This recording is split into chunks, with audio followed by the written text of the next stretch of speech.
बहू। हाँ मम्मा। ए बहू।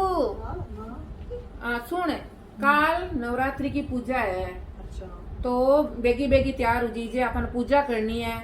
और बच्चा ने भी तैयार कर लीजिए, ठीक है? हाँ बेटा। नवरात्रि की पूजा? हाँ अभी तो गई थी मम्मा नवरात्रि की पूजा। बेटा, साल में 2 बार आवे। एक, हाँ, नवरात्रि के आवे। एक आवे आसो चतुर्थी एक्यों की, और एक आवे चैत चतुर्थी एक्यों की। अच्छा। दोनों ही पूजा करनी जरूरी हुआ अपन है। अच्छा ठीक है मम्मा, आपने बता दिया, मैं कर लूंगी सारी तैयारी। हाँ हाँ बेटा। माँ, नवरात्रि की पूजा में क्या होता है? बैठ बेटा, मैं तेने बताऊँ का ही हुआ है पूजा में, का ही हुआ है। इन दिन है ना, नवरात्रि की पूजा में 9 दिन तक पूजा हुआ है।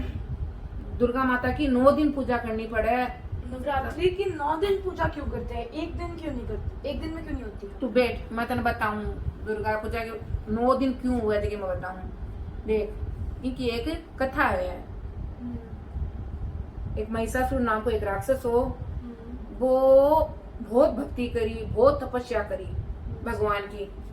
ब्रह्मा विष्णु महेश तीनों की बहुत पूजा करी वो। तो भगवान भी पर प्रसन्न हो गया। प्रसन्न हुआ जब बोलिया कि तुम काई वर मांगे, वर मांग जना क्यों कि मैंने भगवान एक ही वर दो कि मैं अजर अमर हो जाऊं, कोई मरू नहीं। तो भगवान बोलिया आ कोई बात थोड़ी न है, जो को जन्म लिया अभी तो मरना ही पड़सी। जना क्यों आ बात है कि हाँ, क्यों एक काम करो भगवान, मैं और कोई अस्त्र शस्त्र विद्वान या बलशाली आदमी नहीं मर के एक कन्या मर सकूं, बस अब तो ही मैंने वरदान दे दो। भगवान बोले ठीक है, मैंने एक वरदान दे दियो। अब तो वो वरदान भगवान जी ने उन्हें वरदान क्यों दिया जब वो राक्षस था? बेटा, ये होता है कि कोई सच्चे मन से जब तपस्या करता है, भक्ति करता है, भगवान को याद करता है, तो भगवान को उसे फल देना ही पड़ता है। आप लोग भी अगर सच्चे मन से भगवान की प्रार्थना करोगे तो आपको भी भगवान सही जो चाहोगे वो फल मिल जाएगा, ऐसा होता है। तो भगवान ने उसको ऐसा वरदान दे दिया, तो उसको घमंड आ गया, मन में अभिमान आ गया कि अरे मुझे तो इतना अच्छा वरदान मिल गया है, अब मैं कुछ भी कर सकता हूँ, मुझे कोई मार भी नहीं सकता। तो वो देवताओं को बहुत सताने लगे, बहुत सताने लगे।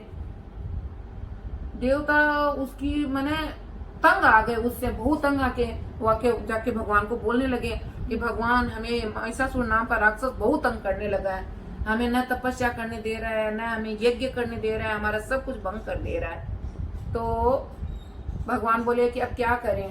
तब उन्होंने सोचा कि उसको जो वरदान दिया हुआ है उसमें वो कन्या से ही मर सकता है। तो उन्होंने नवरात्रा में इन्हीं 9 दिनों में एक कन्या रूपी को उत्पन्न किया, उसका नाम था दुर्गा। फिर दुर्गा बहुत सुंदर थी, बहुत बलशाली थी, बहुत अच्छी थी। तो उस राक्षस का क्या हुआ कि उसको वो पसंद आ गई और राक्षस उससे शादी करने लगा। शादी करने लगा तो बोला कि मैं ऐसे शादी नहीं करूंगी, तू मेरे साथ पहले युद्ध कर, अगर मुझे युद्ध में हरा देगा तो मैं तुमसे शादी करूंगी। तो दुर्गा माँ के साथ महिषासुर ने युद्ध किया 9 दिन तक। दुर्गा माँ ने भी अलग अलग रूप धरकर 9 दिनों तक वो उससे युद्ध किया। तो 9 रूप कौन कौन से थे बताऊं क्या बेटा? मैंने तुझे बताए थे ना पिछले नवरात्रा में, वो बताओ। उसमें सबसे पहला होता है शैलपुत्री। हाँ। उसके बाद आता है ब्रह्मचारिणी। हाँ। फिर आता है चंद्रघंटा। हाँ। उसके बाद आता है कूष्मांडा। हाँ। फिर आत्या। 5th है स्कंद माता। हाँ। उसके बाद है कात्यायनी। उसके बाद है कालरात्रि। हाँ। उसके बाद है महागौरी और उसके बाद है सिद्धिदात्री। हाँ। 9वें दिन जो है वो सिद्धिदात्री बनके सबकी सिद्धियां पूरी करती है और उस राक्षस का वध कर देती है 10वें दिन उसकी।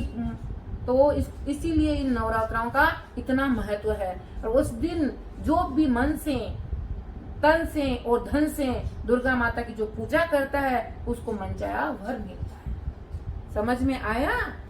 यही नवरात्रि की कहानी है। अब आप लोग भी इसी तरह तन मन धन से दुर्गा माता की नवरात्रि में पूजा करना। धन्यवाद।